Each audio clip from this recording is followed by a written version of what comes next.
सनातन धर्म के ग्रंथों में बताया गया है कि बुरे कर्मों का फल हमेशा बुरा ही मिलता है, चाहे वह इंसान हो या फिर ईश्वर। इसका एक उदाहरण माता सीता का है, जिसका जिक्र रामायण में किया गया है।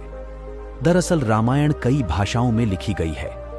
अलग अलग रामायण में कई तरह की दंत कथाएं मिलती हैं, जिनसे कई लोग परिचित नहीं हैं।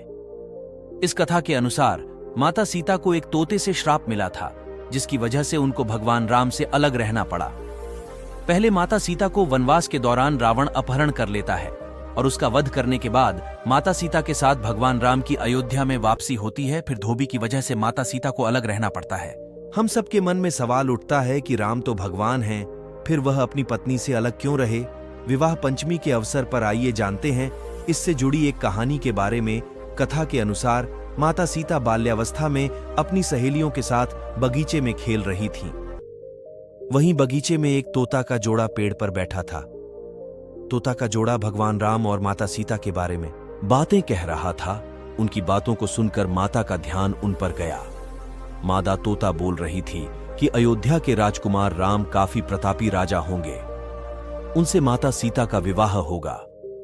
तोते के मुख से भावी पति का नाम सुनकर माता सीता अचंभित हो गईं। उन्हें अपने बारे में और जानने की इच्छा जागृत हुई, इसलिए उन्होंने अपनी सखियों से कहकर दोनों पंछियों को पकड़ लिया। फिर उन दोनों को पुचकार कर पूछा कि भविष्य के बारे में इतना ज्ञान कहां से प्राप्त हुआ। तब पंछियों ने बताया कि इससे पहले हम महर्षि वाल्मीकि के आश्रम में रहते थे, जहां हर रोज राम और सीता के जीवन के बारे में बताया जाता है, इसलिए उनको दोनों के बारे में हर चीज कंठस्थ याद हो गई है। उन पक्षियों ने सीता को यह भी बताया कि इस ग्रंथ में महर्षि वाल्मीकि ने बताया है कि महर्षि ऋष्यशृंग के द्वारा किए गए पुत्रेष्ट यज्ञ से प्रसन्न होकर भगवान विष्णु, राम, लक्ष्मण, भरत और शत्रुघ्न ये 4 मानव शरीर धारण कर पृथ्वी पर जन्म लेंगे। बड़े होने पर श्री राम महर्षि विश्वामित्र और अपने छोटे भाई लक्ष्मण के साथ हाथ में धनुष लिए मिथिला आएंगे और शिव जी के धनुष को तोड़कर सीता से विवाह करेंगे। फिर उस पक्षी के जोड़े ने कहा, हे सुंदरी, हमने तुम्हें सब कुछ बता दिया, अब हमें छोड़ दो, हम जाना चाहते हैं। पक्षियों की बातें सुनकर माता सीता के मन में और भी बातें जानने की इच्छा हुई। उन्होंने उन दोनों से पूछा कि राम कहाँ होंगे, वे किसके पुत्र हैं, कैसे वो मिथिला आकर जानकी से विवाह करेंगे। नर तोता बोला कि श्री रामचंद्र का मुख कमल के समान सुंदर, नेत्र बड़े बड़े और खिले हुए, नासिका ऊंची, पतली भुजाएं घुटनों तक, गला शंख के समान होगा। मैं उनका क्या वर्णन करूं, जिनके गुणों का बखान 100 मुख वाला भी नहीं कर सकता। दोनों पक्षी कहते हैं कि जानकी देवी धन्य है, जो जल्द ही रघुनाथ जी की पत्नी बनकर उनके साथ कई वर्ष तक राज करेंगी। लेकिन तुम कौन हो? पक्षियों की बातें सुनकर सीता जी ने पंछियों से कहा कि जिस जानक पुत्री सीता की तुम लोग बात कर रहे हो, वह मैं ही हूं। मुझे मेरे और राम के बारे में और भी बातें जाननी हैं। तब नर तोता ने कहा कि हे सीता, आपका विवाह अयोध्या के राजा दशरथ के ज्येष्ठ पुत्र राम के साथ आपका विवाह होगा और आपकी जोड़ी तीनों लोकों में सबसे अद्भुत होगी। सीता जी सवाल पूछती रहीं और दोनों तोता जवाब देते रहे। सीता जी ने कहा कि जब तक मेरा विवाह नहीं हो जाता, तुम दोनों मेरे साथ राजमहल में रहोगे और तुम वहां सारी सुख सुविधाएं मिलेंगी। सीता जी की बात सुनकर तोता का जोड़ा घबरा गया।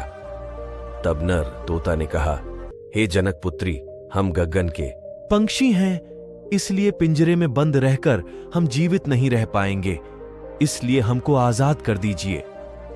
तोते ने इसके लिए बहुत याचना कि तब सीता जी ने नर तोते को छोड़ दिया, लेकिन मादा तोता को नहीं छोड़ा और कहा कि यह मेरे साथ रहेगी। नर तोता ने कहा कि मेरी पत्नी गर्भवती है, इसलिए ऐसे समय पर उसको जाने दें।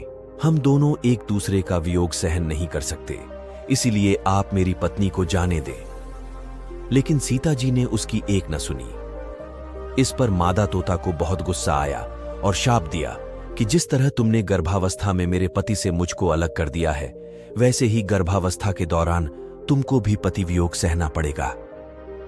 इतना कहते ही मादा तोता ने अपने प्राण त्याग दिए।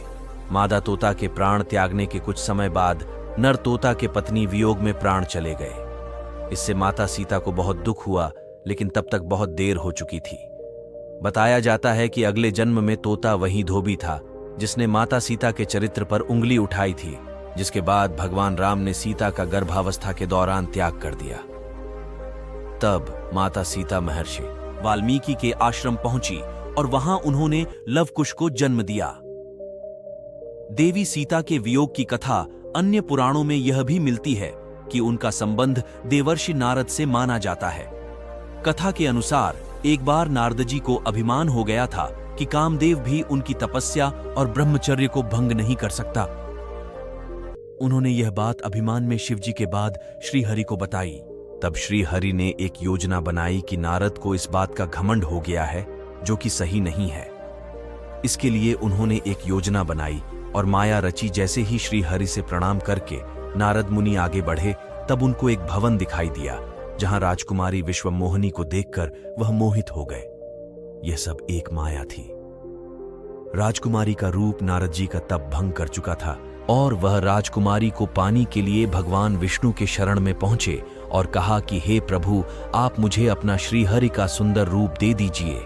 तब भगवान ने कहा कि हे नारद जी, ऐसा न हो कि आप इस रूप को लेकर बाद में पछताएं। दरअसल नारद जी राजकुमारी का रूप देखकर भूल गए थे कि उनका एक रूप वानर का भी है। तब उन्होंने वही रूप नारद जी को दे दिया। जब नारद जी राजकुमारी के स्वयंवर में पहुंचे, तब पूरी सभा बंदर वाले मुख को देखकर हंसने लगी और राजकुमारी ने भी मुख को देखकर वरमाला नहीं पहनाई। तब नारद जी ने सोचा कि आखिर सभी मुझे देखकर हंस क्यों रहे हैं और राजकुमारी ने मुझे माला क्यों नहीं पहनाई। तभी भगवान विष्णु सभा में पधारे और राजकुमारी ने उनको माला पहना दी। तब उन्होंने पानी में अपना मुख देखा और वानर वाला मुख देखकर क्रोधित हो गए और क्रोध में उन्होंने भगवान विष्णु को शाप दे दिया कि जिस तरह से मैं स्त्री के लिए तड़पा हूं, आप भी पृथ्वी पर स्त्री वियोग का सामना करेंगे। कहते हैं कि भगवान विष्णु का ही पृथ्वी पर राम के रूप में जन्म हुआ था। नारद के श्राप के कारण ही उन्हें माता सीता के वियोग का सामना करना पड़ा था। जब माया का प्रभाव खत्म हुआ तो नारद जी को अपनी गलती का एहसास हुआ और उन्होंने क्षमा मांगी। दोस्तों, आपको यह वीडियो कैसी लगी कमेंट करके जरूर बताएं और अगर हमारे चैनल पर नए हो तो हमारे चैनल को लाइक, शेयर, सब्सक्राइब कर ले। धन्यवाद। Subscribe now and press the bell icon. Never miss an update.